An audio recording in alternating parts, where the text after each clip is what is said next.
So the third tool that I'd like to show you is QMessage. This is the red icon on the main screen. So let's go ahead and go into here. So just as an introduction of what QMessage is it's an end-to-end secure messaging program. The server actually doesn't understand any of the data that's going through it. So although the BicDroid QM servers are going to be processing the messages that you send in QMessage in order to sync them to other users in the conversation, it's going to be encrypted at all times. So the server is not actually going to understand any of the messages that it's routing. And of course, everything is secure. Anything that you send and receive in this app is going to be encrypted at all times unless you're actually viewing it. Everything is synced across multiple devices of the same user. And in fact, this is independent of the third-party cloud. So unlike QNote and QPhoto, everything in QMessage is synced using BicDroid servers. So you don't actually need a third-party cloud service for syncing this. It's very easy to start a new conversation with any number of users. There's a contact manager, and it offers many different ways to actually add new users and find new users. And you can even invite new people who don't have BicDroid yet to use the program themselves. So when you first load BicDroid QMessage, you're going to be greeted with a list of chat messages. There's going to be two messages here by default. The first one called BicDroid News. If you go into there and click on the message, it'll just give you a brief summary of BicDroid QM. And you can also go to BicDroid Team, which is actually a dedicated channel between you and the BicDroid team. Now, before you can actually start a conversation with someone, you need to have people in your contacts list first. So if you click the plus icon, this is what you would click to normally start a conversation. But because we don't have any friends yet, nobody's going to show up in our list. But there is an Add Friends button here that you can just click. And then you can instantly enter the email address of your contact. And again, they don't need to have even a BicDroid account to begin with. This can be the email address of any of your friends, any email address you want. So if they don't have the app yet, then it'll send them an email and it'll actually create a temporary account for that user. And then the user would be able to download the app and fill in their account information themselves.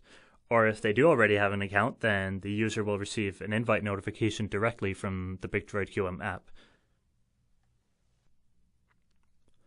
There's another cool feature on how to add new users, specifically users that are nearby who already have the app. If you notice in the corner, there's a Bluetooth icon. And if you click that, you'll have a window that says searching for nearby users, and just have all your devices click scan for devices at the same time. And within a few seconds, you should have a list of everyone else in the area who has turned on their Bluetooth connection and has BicDroid QM. And if anyone shows up, you can just click on their name and then click add. And then, of course, that's it. They're going to be in your user list. And another thing you can do is if you don't want to use Bluetooth, just, of course, enter their emails before, and then they'll actually show up in the waiting for confirmation list. And once they accept it, then they will move into your QM friends list.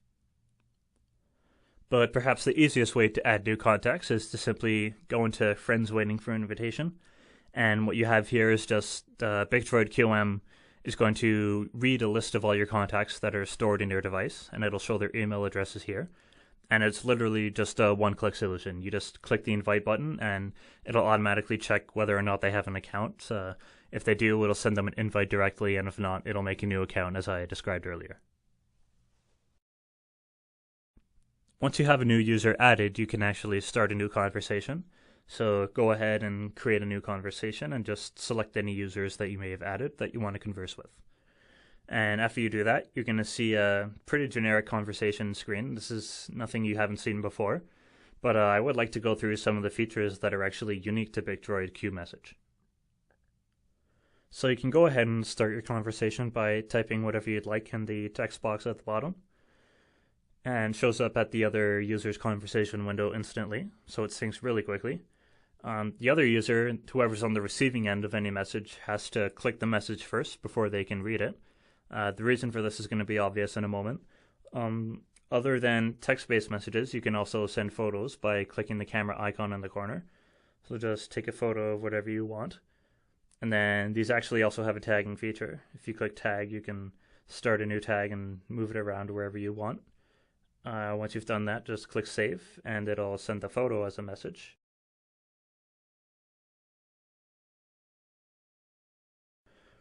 And thirdly, you can also have a voice recording message.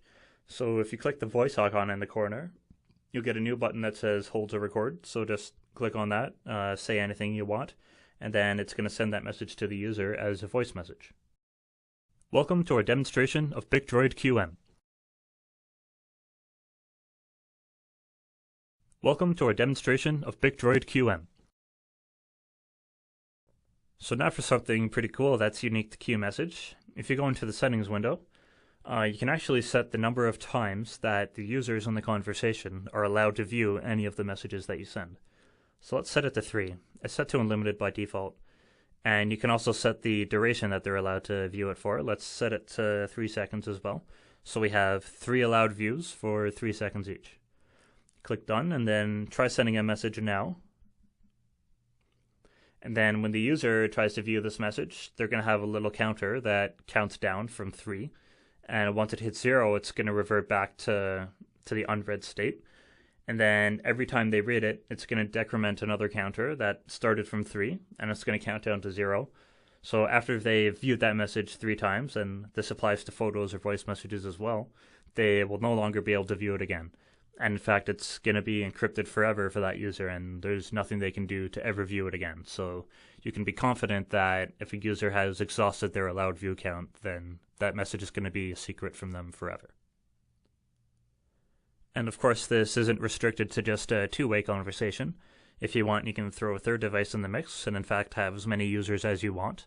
And all messages are going to be synced very quickly, just as fast as if you had only 2 users.